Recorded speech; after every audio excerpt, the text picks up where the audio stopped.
And lastly, number 3, na palatandaan na ikaw ay anak na ng Diyos ay kapag napapagtagumpayan mo na ang sanlibutan. Sapagkat napapagtagumpayan ng mga anak ng Diyos ang sanlibutan at nagtatagumpay tayo sa pamamagitan ng pananampalataya. Sino ang nagtatagumpay laban sa sanlibutan? Ang sumasampalataya na si Jesus, ang anak ng Diyos. 3 beses inulit ang salitang nagtatagumpay upang maintindihan natin na meron talagang nangyayaring labanan. Merong kailangang pagtagumpayan dahil merong hindi nakikitang labanan sa pagitan ng pwersa ng kaliwanagan at pwersa ng kadiliman.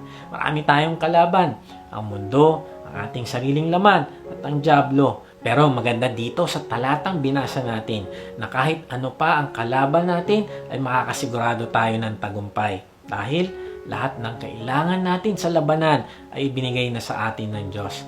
Ang unang tagumpay ay ginawa na ng Panginoong Hesus. Ayon sa Biblia ay hindi kaya ng tao na mapagtagumpayan ng sanlibutan.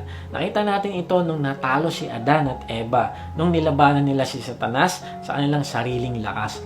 Dito pumasok ang kasalanan at kamatayan sa sanlibutan. Pero hindi dito nagtapos ang laban. Dahil dumating ang Panginoong Hesus na hinarap ang lahat ng klaseng temptation na ibinato sa Kanya. Pero hindi siya nagkasala hanggang sa ibinuhos na nga ni Satanas ang kanyang huling sandata, ang kamatayan. Kaya lang, matapos ang 3 araw ay muling nabuhay ang Panginoong Hesus at ipinakita niya na ang tagumpay ay sa atin pa rin. At ang tagumpay na ito ay nagpapatuloy hanggang sa ating buhay ngayon. Ang tagumpay na ito ay available sa iyo, kaibigan. Tayo ay magkakaroon ng tagumpay din sa mga tukso, pagkabalisa at mga challenges ng buhay dahil nanalo na ang Panginoong Hesus sa laban.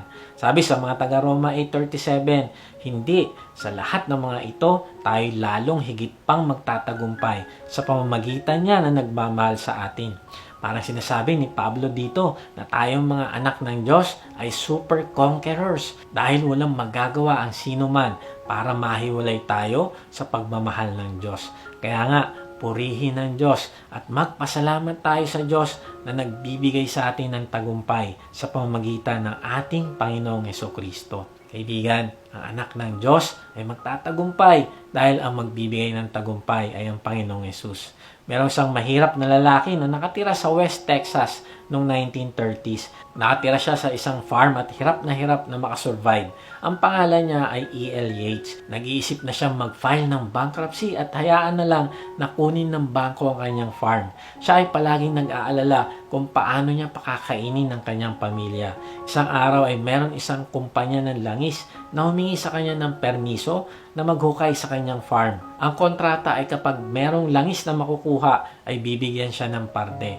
Noong nakapaghukay na sila ng 1,100 feet ay meron silang tinamaan na lagusan ng langis at ang balon ay nagsimulang maglabas ng 80,000 barrel sa isang araw. Tapos nagbutas pa ulit sila para mas marami pang makuha sa isang araw. Sa pag-aaral nila ay nakita nila na kahit 30 taon na ang nakalipas ay kaya pa din ng balon na maglabas ng 125 barrels a day. Ang balon na ito ay isa sa pinakamayaman na deposito ng langis na natagpuan sa North American continent. Grabe, pag-aari ni Yates ang lahat ng ito.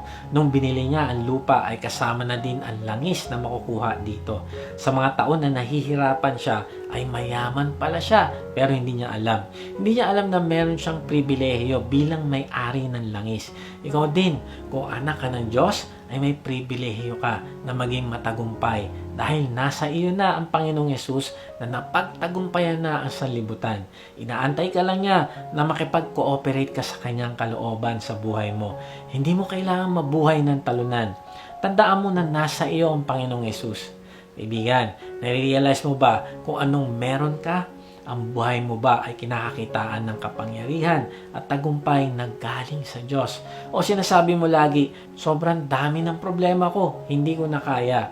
Hindi ko kayang gawin ito, baka ganito, baka ganyan. Hindi ko na kayang magbago, ganito na talaga ako. Nahihiya ako mag-join sa online D group kasi mahihain ako. Hindi ko kaya mag-lead ng discipleship group kasi kailangan ko muna mag-aral ng mas malalim. Hindi ko kaya mag-share ng kaligtasan kasi baka i-reject nila ako. Hindi ko na kayang magmahal. Sobra na siya. Ayoko na. Kaibigan, ang tagumpay na aariin mo ay hindi patungkol sa feeling o pakiramdam. Hindi din ito patungkol sa iyong sariling lakas o hindi ito ay faith. Ito ay pananampalataya na tutulungan ka ng Panginoong Yesus na mapagtagumpayan ang sanlibutan. Huwag kang mag-alala sa resulta ng iyong pagsunod dahil departamento iyon ng Diyos. Ang sinisigurado niya lang sa iyo ay alam niya ang makakabuti at hindi. Meron isang tao na malapit ng mamatay na sumulat sa kanyang kaibigan. Ito ang sabi niya, "It's a bad world, an incredibly bad world.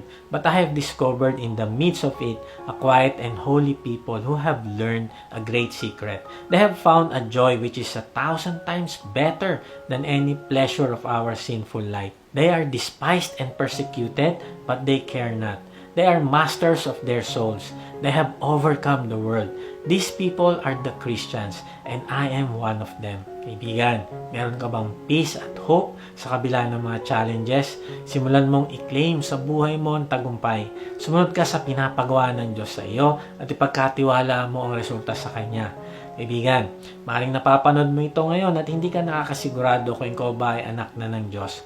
Ngayon na ang pagkakataon upang makabilang ka sa kanyang pamilya. Sabi sa unang Juan 12, "Subalit ang lahat ng tumanggap at sumampalataya sa Kanya ay binigyan niya ng karapatang maging mga anak ng Diyos."